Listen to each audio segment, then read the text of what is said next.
Assalamualaikum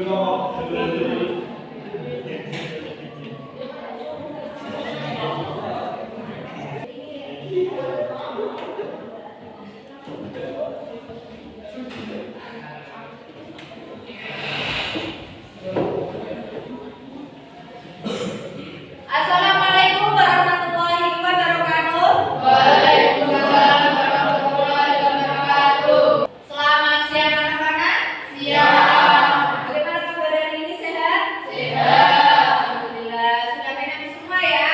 Karena beristirahat, sudah jajan. Oke, sebelum pembelajaran dimulai, alangkah baiknya kita berdoa terlebih dahulu. Untuk ketua kelas silakan memimpin doa. Sebelum belajar dimulai, lebih baiknya kita berdoa dulu. Doa mulai.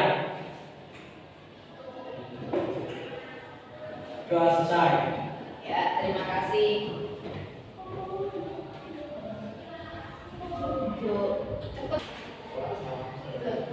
Ini kenapa telat masuk? Antri di kantin kan udah ada waktunya ya kan, istirahat itu ada berapa menit. Coba nanti lain kali jajannya kalau mau jajan antri jangan sampai nanti kamu tidak mengikuti pembelajaran, karena apa, itu akan mengganggu fokus kamu, akan mengganggu fokus dari teman-teman kamu. Karena apa? Siapa ibu sudah masuk kelas tapi masih ada 2 murid dari ibu yang belum masuk. Lain-lain jangan ulangi lagi ya. Nah, untuk paling baju silakan dimasukkan. Ya.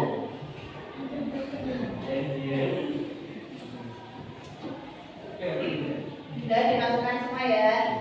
Himbauan untuk semuanya juga jangan sampai ada yang terlambat terkait dengan pembelajaran, karena waktu istirahat juga ada jadwalnya, ada jamnya.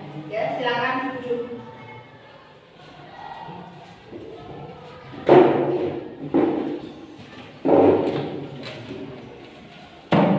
Baik anak-anak, di sini ibu sebelum melanjutkan materi ya, di materi pembelajaran minggu kemarin kita sudah menganalisis dan mengevaluasi dari artikel ilmiah populer. Ada yang masih ingat apa itu ciri-ciri dari artikel ilmiah populer?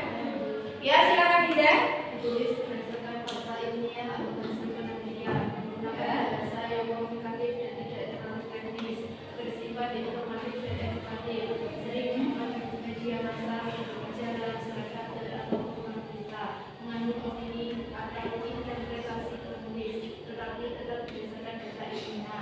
Ya, baik, berarti kasih tepuk tangan untuk teman kamu, masih ingat ya dengan materi kami lalu.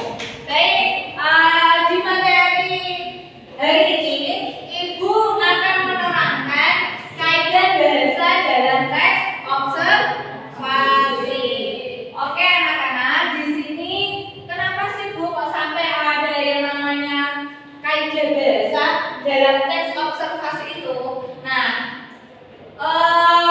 apakah dari kalian pernah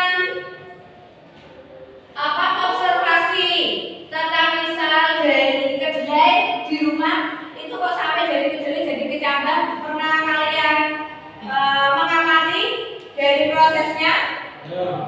Pernah? Pernah ya.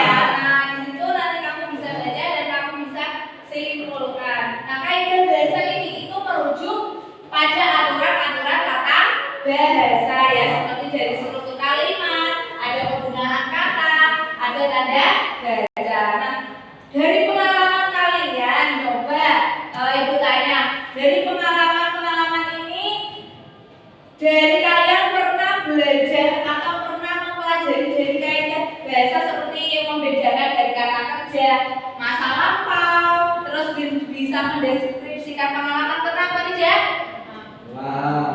Oh, pernah ya. Nah, ini nanti ibu di sini akan memberikan materi yaitu tentang kaidah bahasa dalam teks observasi. Ya, tolong. Nah, pertama kalian tuh jangan tulis terus, tolong diperhatikan, didengarkan dari materi yang ibu berikan. Paham ya? Ya,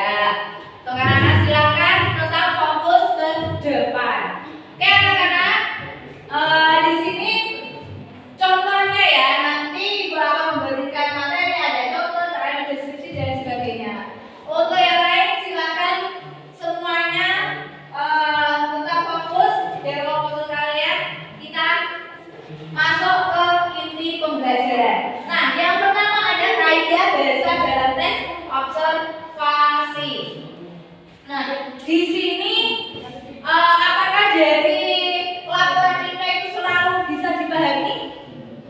Dari karangannya itu bisa dipahami apa tidak? Yang ilmiah populer, misalnya, bisa. Nah, karena apa? Karena di situ penulis itu memberikan dari rangkaian kalimat yang bisa dan mudah dipahami oleh orang awam.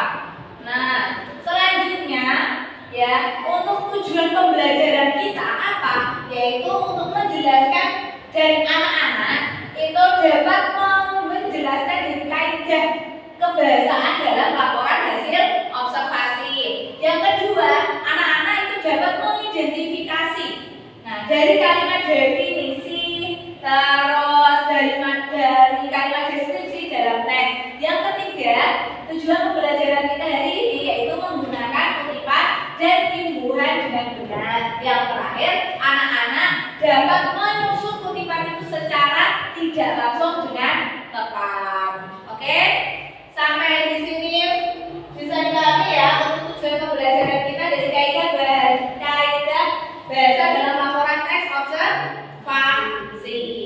Oke, selanjutnya materi kita selanjutnya yaitu dalam laporan hasil observasi ini yaitu merupakan apa? Merupakan karya ilmiah yang mana ketika kita mengamati sesuatu hal yang ada di lingkungan kita itu berdasarkan fakta. Contoh tadi adanya kalian mengamati kedelai, ya kan? Dari prosesnya apa? Terus menggunakan kaidah bahasa dengan kebahasaan tertentu agar apa? Agar informasi yang disampaikan itu menjadi jelas, akurat dan mudah dipahami. Ya, jangan ngobrol sendiri. Oke ya. Untuk selanjutnya, dari apa itu sih kalimat definisi? Nah, kalimat definisinya itu menjelaskan sesuatu hal yang secara umum. Manakala itu bisa menggunakan kata adalah, ya kan? Menggunakan atau bisa menggunakan merupakan atau kalimat ini itu berfungsi mengenalkan istilah teknis dalam laporan. Nah, untuk kalimat definisinya contohnya apa? Ada yang bisa membantu Ibu untuk membacakan contoh kalimat definisi? Bisa membacakan itu untuk contoh kalimat definisi? Ya, silakan.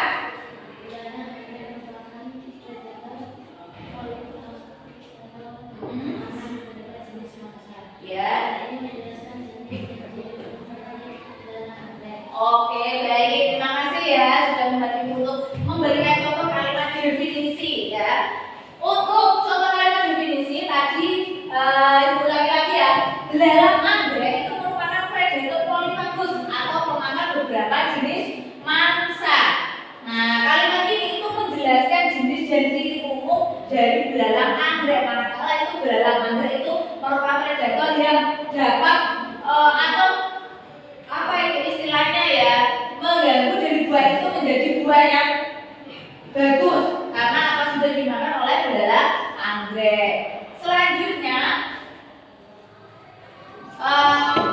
yang pertama tadi kalimat definisi, yang kedua adalah kalimat deskripsi. Nah, untuk kalimat deskripsinya itu yaitu menggambarkan sifat atau ciri spesifik ya, yang mana kalimat itu membuat pembaca itu seolah-olah dapat melihat atau merasakan objek itu secara langsung. Contohnya ya, di sini tubuh mereka berwarna putih dengan aksen merah muda lembut atau cerah. Nah, kalimat itu menggambarkan warna tubuh belalang anggrek secara detail. Yang tadi kan merupakan predator untuk kalimat yang apa? Definisi, mendefinisikan, dan itu mendeskripsikan dari tubuh belalang anggrek itu apa ya. Nah, selanjutnya di sini untuk kata kerja materialnya. Nah, kalimat untuk deskripsi itu menjelaskan objek ya. Kata kerja yang digunakan disebut kata kerja material. Seperti apa? Seperti melindungi, seperti menangkap dan menghasilkan. Baik, misalnya kalau untuk imbuhan di, nah perhatikan ya, untuk imbuhan di itu ada di depan kata. Contoh imbuhan di membentuk kata kerja pasif ya, untuk membentuk kata kerja pasif. Terus yang kedua, kata depannya yang di. Untuk kata depan di itu menunjukkan tempat atau waktu ya, bisa ditulis terpisah. Untuk contoh kesalahan penulisan, nah contoh yang salah itu diambil alih. Nah yang benar itu bagaimana? Yaitu diambil alih. Nah jika itu menggunakan kata depan atau kata kerja.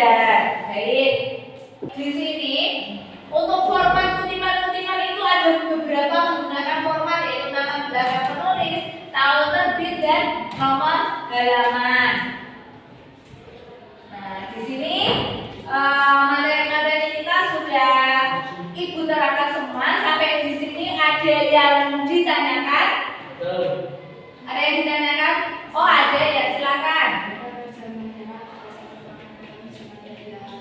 Oke baik, kata kerja menyerap itu apakah merupakan kata kerja material? Pertanyaan dari teman kamu. Nah, kata kerja material atau kata kerja menyerap itu adalah merupakan kata kerja material ya, benar. Karena kata kerja menyerap itu berarti dia itu bekerja menyerap, berarti merupakan kata kerja material.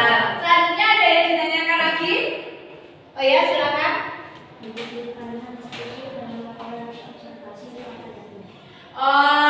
Cirinya yang pertama itu ya bisa menggambarkan atau menggambar dari ciri khusus objek tertentu secara konkret. Baik, ya berarti sudah bisa dipahami semua ya di materi dari kaidah bahasa dalam laporan teks observasi ya. Nah, di sini anak-anak dari laporan teks observasi tersebut kita itu bisa mempelajari tentang definisi, tentang kalimat deskriptif yang mana itu bisa melaporkan hasil pengamatan kita, bisa melaporkan hasil pengamatan secara sistematis, yaitu dari mulai deskripsi dari pengamatan, kesimpulan, ada struktur teks dan penggunaan kata kerja. Terima kasih ya, sampai sini tidak ada yang ditanyakan lagi ya. Nah jangan lupa nanti di rumah kalian mempelajari dari laporan-laporan teks observasi tersebut. Manakala ada yang belum bisa dipahami, nanti di pertemuan selanjutnya kita bahas bersama. Oke, terima kasih. Saya mengapresiasi kalian karena kalian tetap mendengarkan dan fokus di pembelajaran minggu sebelumnya ya. Untuk